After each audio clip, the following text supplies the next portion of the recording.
Jadi ini Indonesia ini biasanya itu impor. Ya. Cerutu itu impor. Bangga bener dengan cerutu impor. Sekarang cerutu Indonesia itu kalau menjadi tuan rumah di negeri sendiri, hampir katakan tuan rumah di negeri sendiri. Mayoritas cerutu Indonesia itu paling sekarang sudah, pada saat Pak Jokowi ada itu nggak sampai 1 juta batang. Sekarang 10 juta batang ada. Jadi sebenarnya image tadi bahwa Indonesia itu tidak pernah bikin cerutu. Oh gitu ya. Orang Asia Pasifik sampai Eropa semua itu nggak percaya Indonesia bisa bikin cerutu enak. Ya.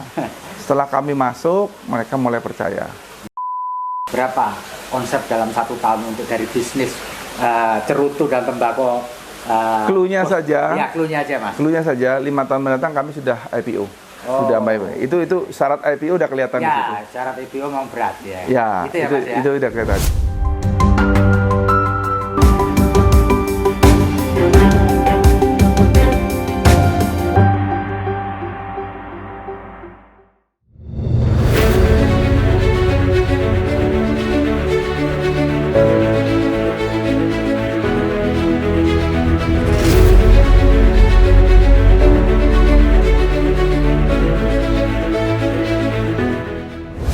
Assalamualaikum warahmatullahi wabarakatuh. Salam damai sejahtera buat kita semua. Shalom, swastiastu, namo buddhaya, dan salam kebajikan. Bertemu lagi dengan saya Feby Mahendra Putra, Direktur Pemberitaan Tribun Najwa.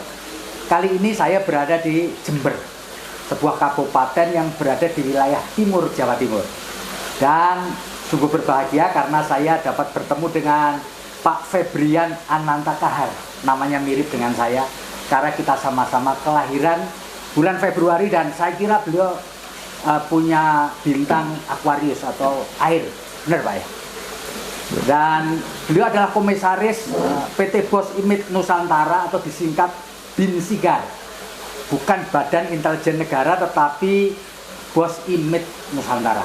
Dan tentu saya ingin ngobrol dengan beliau seputar usaha beliau karena beliau ini adalah seorang entrepreneur ya, sejati dan bergerak di bidang rokok atau sigaret dan atau cerutu tepatnya dan tembakau. Pak Febrian bisa cerita Pak? Ya. Bagaimana ceritanya Bapak menekuni bidang pertembakauan dan kemudian cerutu Pak? Dan kira-kira bisa diceritakan nggak? Apa sih hebatnya Jember, Kabupaten Jember ini? Silakan Pak Febrian. Jadi pertama selamat datang di Jember. Ya. Ya. Oke. Jember ini punya tembakau yang hebat, namanya gitu ya? Besukinaus. Besukinaus. Itu dari zaman Belanda dulu.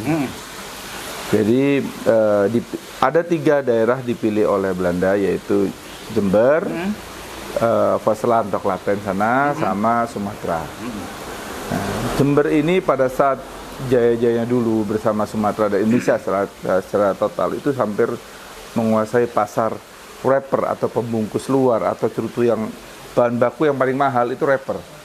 Itu 25% dunia, dulunya pernah. Mungkin sekarang tinggal 10%. Ya. Nah, dari Jember itu terkenal itu adalah ada beberapa banyak pertanian yang mengusahakan tembakau itu kan. Nah, produsen itu meminta bahan baku yang lebih baik. Artinya lebih tipis tapi tetap elastis dengan karakter rasa. Mereka speknya jelas. Ayah saya habis itu, waktu itu Direktur Utama PT PN 27, itu pergi ke Amerika, sama pergi ke Ekuador. Mereka lihat bagaimana bekerjanya Bapak sama tim saya itu, timnya Bapak itu bekerja untuk membuat tembakau yang tipis, tembakau yang sesuai karakter. Pada saat itu tahun 84. Setelah pulang, diaplikasikan di BTP dan berhasil. Karena umur, bapak saya itu langsung pensiun. Pada saat pensiun, bapak saya menekuni apa yang bapak temukan untuk Indonesia. Nah, habis itu setelah ditekuni bersama teman-temannya dan para pensiunan yang lainnya dan anggotanya, mereka membentuk koperasi. Oh, koperasi awalnya. Koperasi Agrobisnis Tarutama Nusantara. Agrobisnis. Nah, Dari situ awalnya mereka membuktikan diri pada customer, calon-calon bayarnya itu dengan pinjam uang. Bayar, kemudian percaya, terus bikin agreement sampai detik ini. Nah, di tengah perjalanan koperasi itu adalah benih Kuba yang kami dapatkan. Tidak mudah karena dari ribuan tanaman mati tinggal 2. Jadi kita ambil benih, bawa benih dari Kuba ke Diberi Jember. benih dari Kuba Ke Jember ya Pak ya? di Jember. Lalu diuji coba. Diuji coba 5 tahun tidak berhasil. 5 tahun itu keberhasilan baru menumbuhkan. Dari kematian 98-90% itu menjadi sekarang kematiannya sekitar 5-10%. Oh. Nah, tapi tidak selesai itu. Setelah benih itu tangguh, rasa menjadi masalah. Ya. Produktivitas tercapai, kualitas yang belum. Nah, 5 tahun berikutnya mengejar bagaimana caranya mempelajari akar itu berkembang untuk membuat satu rasa. Rasa itu untuk cerutu ya, ini bukan sigar, karena kalau cerutu kan murni daripada sorry, ini ada tokek, berarti kita laki nih kalau ini. Jadi cerutu, bahan baku cerutu itu ada beberapa rasa, kriteria lah. Salah satunya rasa. Rasanya itu harus ada coklat, creamy, ada floweris, ada mineral, ada spice, ada macam lain. Itu harus dapat itu sesuai tembakau Kuba. Kemudian elastisitas. Kita lihat elastisitas oke. Kemudian daya bakar. Dia terbakar nggak? Habis itu kemudian abunya putih nggak? Sampai begitu. Syarat itu tercapai, barulah sekitar tahun 2012 itu ayah saya mencoba menjual. Begitu panjang perjalanan. Dari tahun 90-an sampai 2012.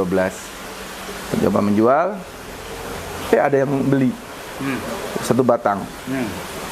Nah, ditanya oleh pacarnya, kamu beli itu apa? Ini lisong atau cerutu.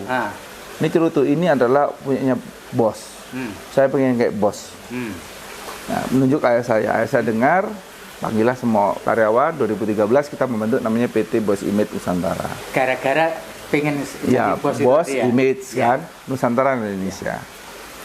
Berkembang terus sampai suatu hari di 2017 saya ketemu Pak Jokowi dengan beliau menanyakan, dan alhamdulillah support pemerintah juga baik. Waktu itu ketemu dengan Pak Jokowi dalam kapasitas sebagai apa Mas Edi? Salah satu, beliau kan datang ke Jember.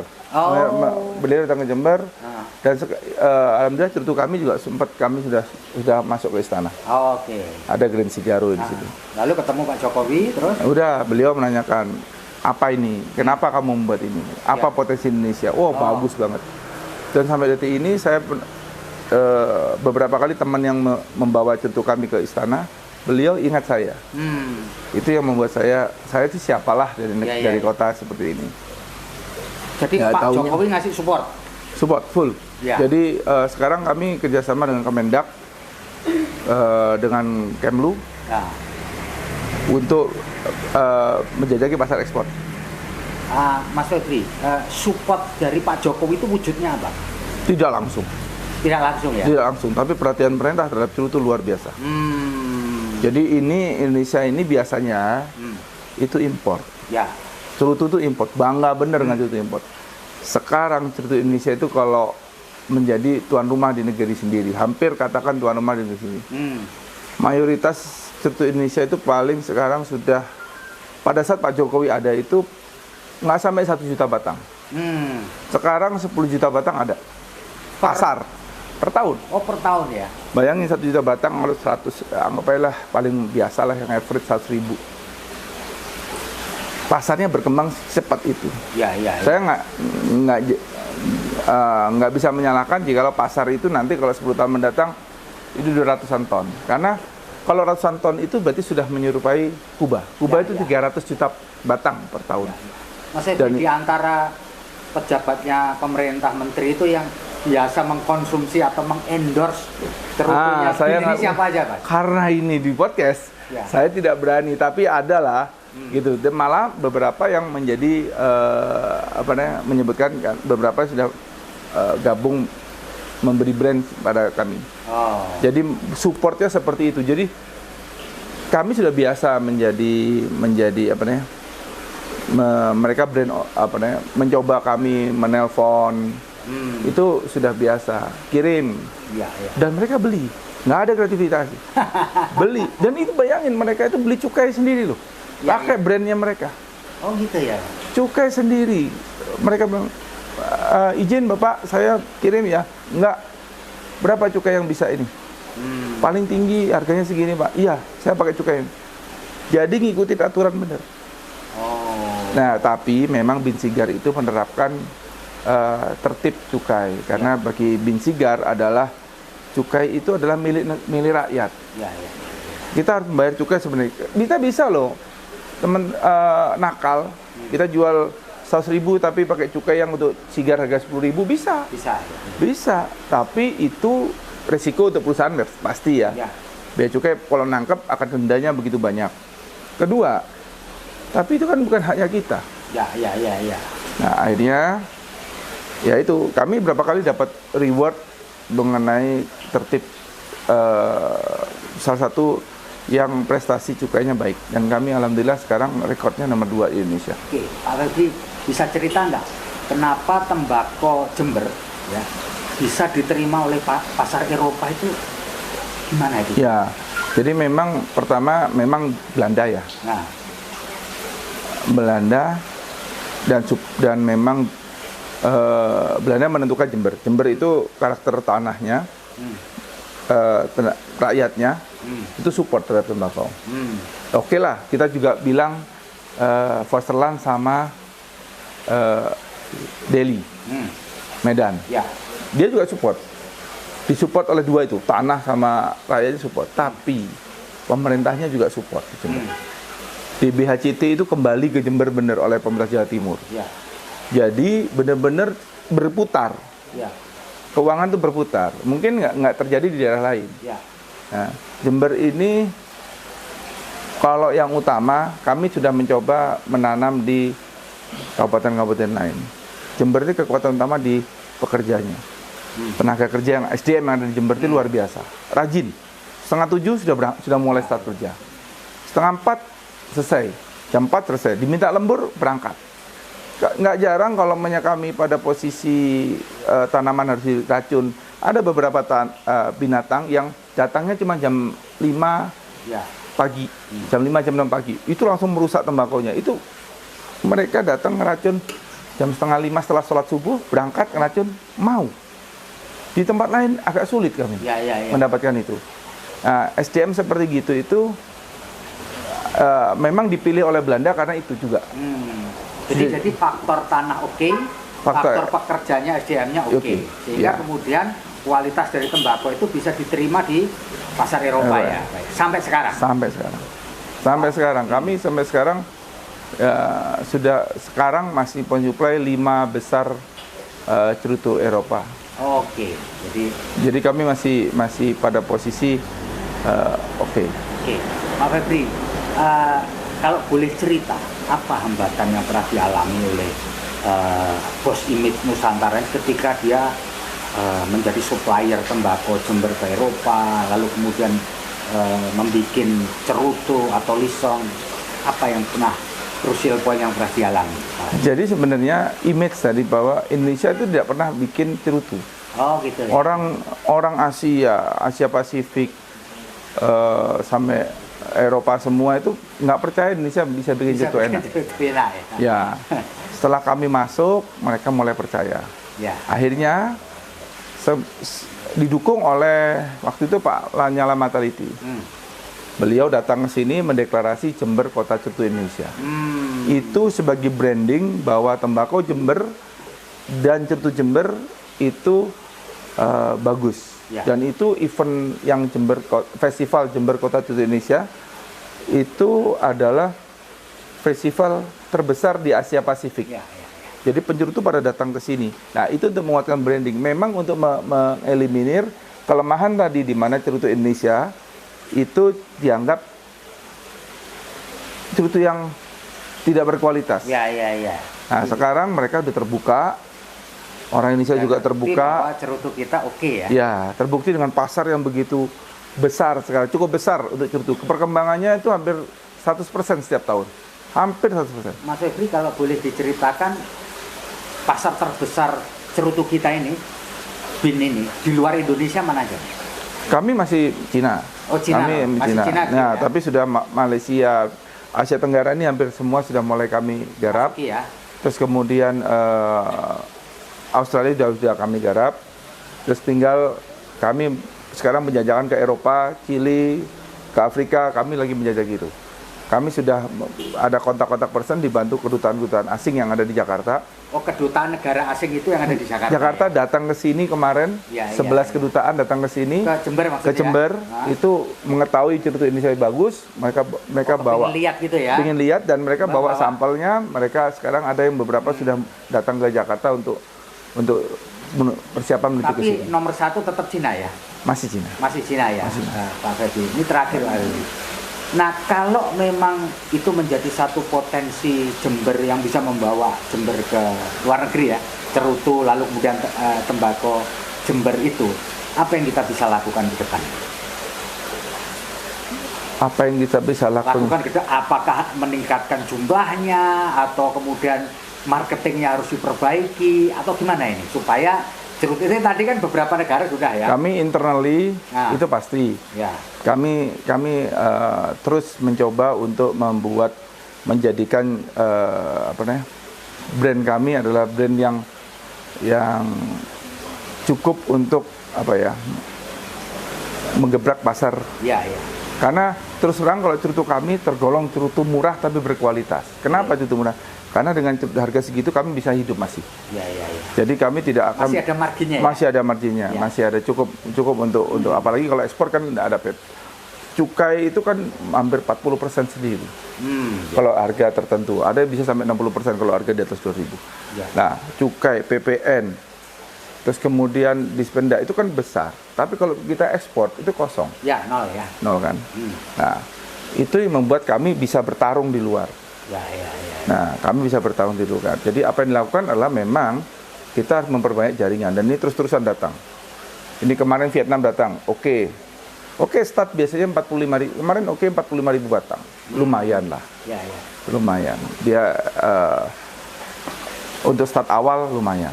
Mas, boleh cerita nggak? Ini estimasi saja. Kalau nggak keberatan nih ya, berapa konsep dalam 1 tahun untuk dari bisnis cerutu dan tembakau? Cluenya saja. Ya, cluenya aja Mas. Cluenya saja 5 tahun mendatang kami sudah IPO.